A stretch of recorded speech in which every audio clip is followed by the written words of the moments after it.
Hello दोस्तों, कैसे हैं आप सभी। उम्मीद है आप सब अच्छे होंगे, बेहतर होंगे, मस्त होंगे और प्रसन्न तो होंगे ही, हैप्पी होंगे, क्योंकि शिक्षक भर्ती यूपी में काफ़ी दिनों बाद आई है। 7,466 पदों पर एलटी ग्रेड भर्ती जो होनी है 2025 में, उसके लिए नोटिफिकेशन आ चुका है, फॉर्म अप्लाई होने लगे हैं।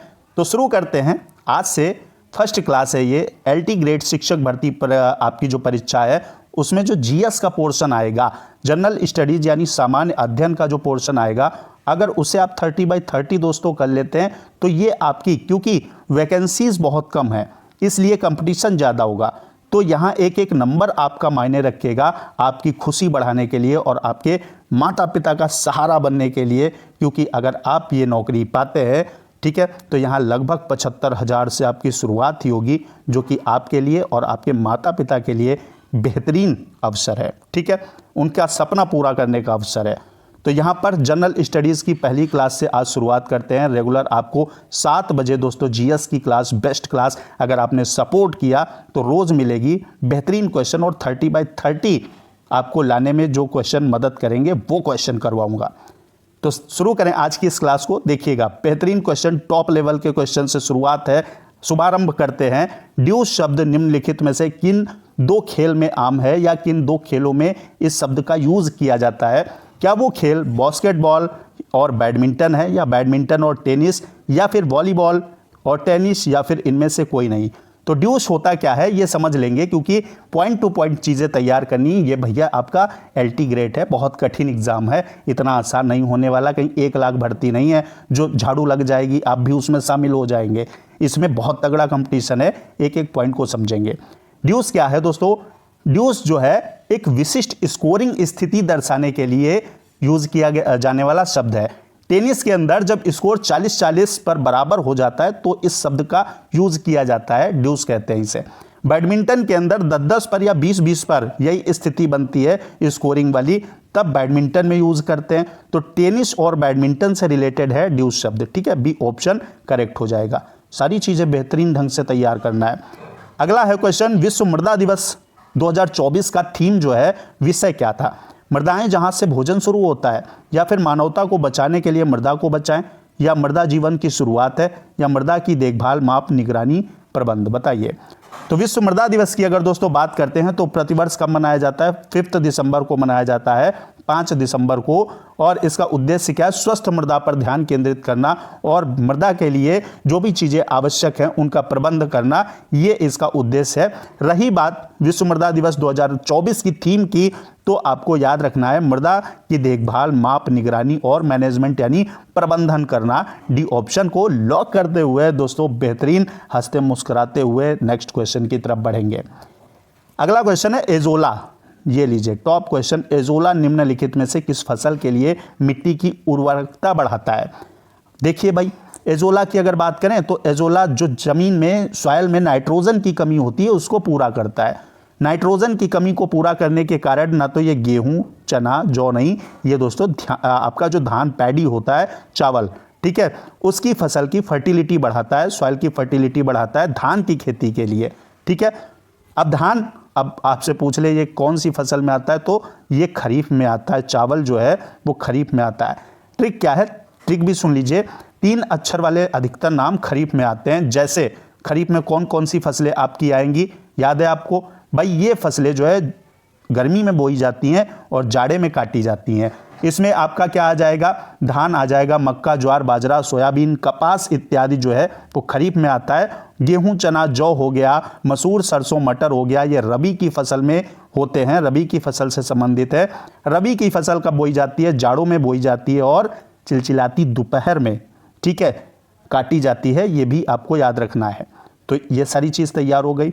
अगला क्या है? अगला देखेंगे। अगला लीजिए, बेहतरीन क्वेश्चन, बनका चेरला जलाशय परियोजना पर अंतर्राज्यीय जल विवाद किन 2 राज्यों के मध्य है। बनका का आपका बनका चेरला जो जलाशय परियोजना है, इसका विवाद जो है किन 2 राज्यों के मध्य है। आंध्र प्रदेश, तमिलनाडु, आंध्र प्रदेश, तेलंगाना, केरल, कर्नाटक, कर्नाटक और तमिलनाडु। बताइए भाई। तो ये जो जल विवाद है, ये गोदावरी नदी जो है इसके पानी बंटवारे को लेकर विवाद है। ठीक है, और ये विवाद है आंध्र प्रदेश और तेलंगाना के बीच में। बी ऑप्शन लॉक कर देंगे। बताइए भाई, कावेरी जल विवाद किसके बीच में है? तो कावेरी जल विवाद जो है वो आपको याद रखना कर्नाटक और तमिलनाडु के बीच में है, ये कावेरी के लिए है, तो हो सकता है कावेरी आ जाए, इसे भी तैयार कर लेंगे, ठीक है। तो कावेरी आपका कर्नाटक तमिलनाडु के बीच में है, फिलहाल बी ऑप्शन को लॉक करेंगे। नेक्स्ट बढ़ेंगे, पासपोर्ट सेवा पोर्टल किस मंत्रालय द्वारा स्थापित किया गया है? विदेश मामलों का मंत्रालय, गृह मंत्रालय, वित्त मंत्रालय, पासपोर्ट मंत्रालय। जी, अगर आप डी ऑप्शन सोच रहे हैं तो आप बिल्कुल भी क्या है, सही नहीं सोच रहे हैं।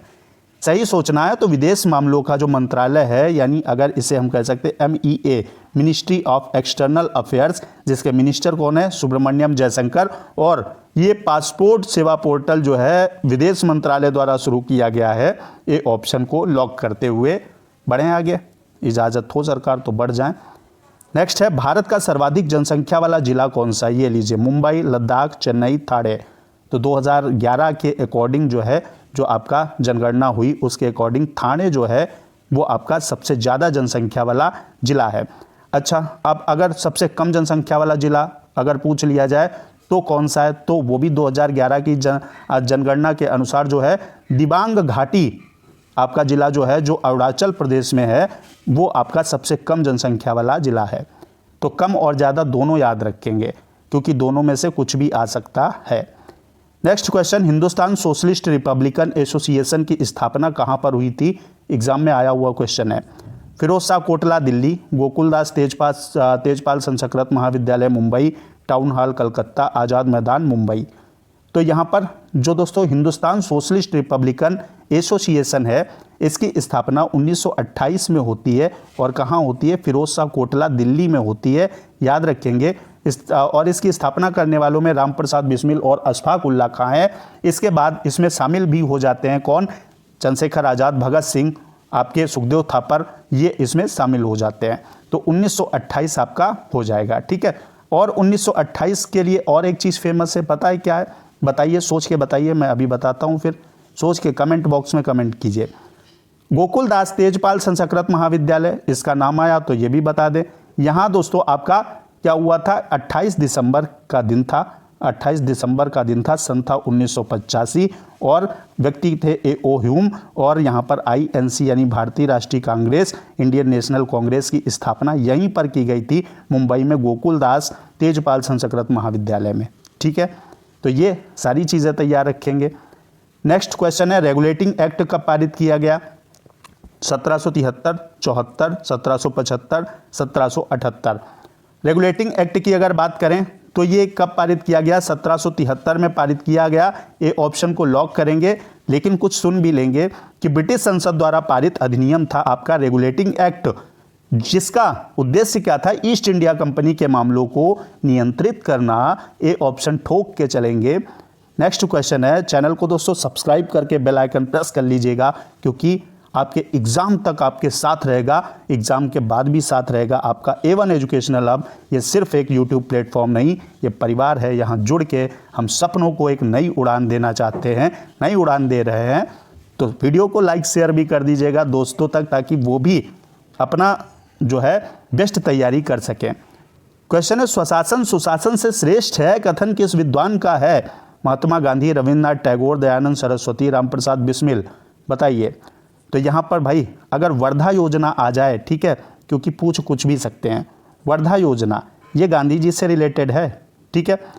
तो यहाँ पर आपका जो राष्ट्रगान है, नेशनल एंथम, रविन्द्रनाथ टैगोर जी ने लिखा है। और भारत के राष्ट्रगान के साथ साथ बांग्लादेश का राष्ट्रगान जो अमार सोनार बांग्ला है, वो भी टैगोर साहब ने लिखा है।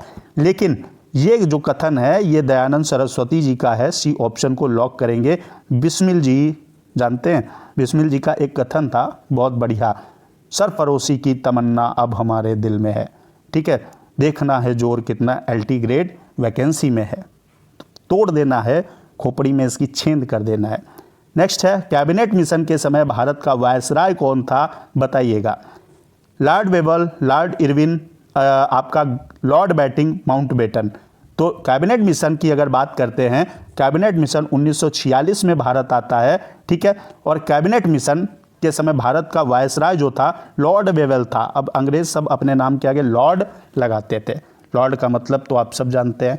तो 1946 में कैबिनेट मिशन आया और इस समय वायसराय लॉर्ड वेवेल था। अगर बात करते हैं 1928, सोच पाए, मैंने अभी आपसे बोला था 1928। अरे साइमन कमीशन भारत आया था, कई बार क्वेश्चन पूछा गया, साइमन कमीशन भारत कब आया? 1928, जिसका विरोध लाला लाजपत राय ने किया। फिर उनकी लाठियों से इस प्रकार उनको पीटा गया कि उनकी कुछ दिनों बाद जो है मृत्यु हो गई थी।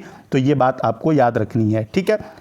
नेक्स्ट बात करें, अगला बात करते हैं अगले क्वेश्चन पर। क्वेश्चन है, निम्नलिखित में से किस आयोग की सलाह पर आरबीआई जो है, रिजर्व बैंक ऑफ इंडिया या भारतीय रिजर्व बैंक, इसका गठन किया गया? Chamberlain commission, Keynes commission, Hilton young commission, उपरोक्त में से कोई नहीं। तो आरबीआई का जो गठन किया गया था, किस आयोग की सलाह पर किया गया था? 1 अप्रैल का दिन था, ठीक है, 1935 का साल था। 1 अप्रैल 1935 को हिल्टन यंग कमीशन की जो संस्तुति पर, यानी अगर बात करें सलाह पर, संस्तुति पर या सलाह पर 1 अप्रैल 1935 को आरबीआई की स्थापना की गई थी। सी ऑप्शन को लॉक कर देंगे। अगला क्वेश्चन है सेबी। सेबी क्या होता है? अब सेबी भाई ये है आपका securities and exchange board of India. SEBI का गठन कब हुआ? जुलाई 92, दिसंबर 1974, या फिर मार्च 1982, या अप्रैल 1988। सारे बेस्ट क्वेश्चन हैं। तो सेबी का गठन दोस्तों कब होता है ये आपको याद रखना है। 12 अप्रैल का दिन था, ठीक है, 12 अप्रैल का दिन था। और क्या था? 1988 का साल था। और 1988 है, हाँ, डी ऑप्शन है, डी ऑप्शन। अप्रैल 1988 को सेबी का गठन हुआ था। डी ऑप्शन लॉक करेंगे। चलिए भाई अगला, आहा, यहाँ क्वेश्चन है, कप्पाटा गुड्डा वन्य जीव अभ्यारण्य किस राज्य में स्थित है? बताइए। वाइल्ड लाइफ सेंचुरी जो है आपकी कप्पाटा गुड्डा कहाँ, किस राज्य में स्थित है? केरल, कर्नाटक, आंध्र प्रदेश, सिक्किम। तो भाई अगर केरल की बात करें, साइलेंट वैली, सबसे ज़्यादा भारत में जैव विविधता वाला स्थान जो है वो आपका केरल है। 22 मई को क्या मनाया जाता है? 22 मई को आपका विश्व जैव विविधता दिवस मनाया जाता है। ये भी आपको याद रखना है।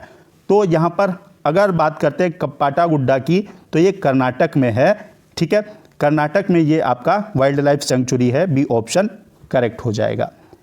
अगला क्वेश्चन है, जनसंख्या की दृष्टि से भारत का सबसे बड़ा केंद्र शासित प्रदेश कौन सा है? दिल्ली है, लक्षद्वीप, चंडीगढ़, अंडमान निकोबार। बताइए भाई। अच्छा, कमेंट बॉक्स में बिना गूगल किए बताइएगा कि कितने स्टेट हैं और कितनी यूटीज़ हैं अपने भारत में, बिना गूगल किए हुए। जनसंख्या की दृष्टि से भारत का सबसे बड़ा केंद्र शासित प्रदेश दोस्तों दिल्ली है। ए ऑप्शन लॉक कर देंगे, ठीक है, दिल्ली सबसे बड़ा है जनसंख्या में। अगला क्वेश्चन है और आज के इस वीडियो का लास्ट क्वेश्चन है। मिलते हैं नेक्स्ट वीडियो में टॉप क्वेश्चन जीएस के साथ। क्वेश्चन क्या है? माइक्रोसॉफ्ट वर्ड जो होता है इसमें टाइम्स न्यू रोमन क्या है? Font design, font style, bullet type, font name.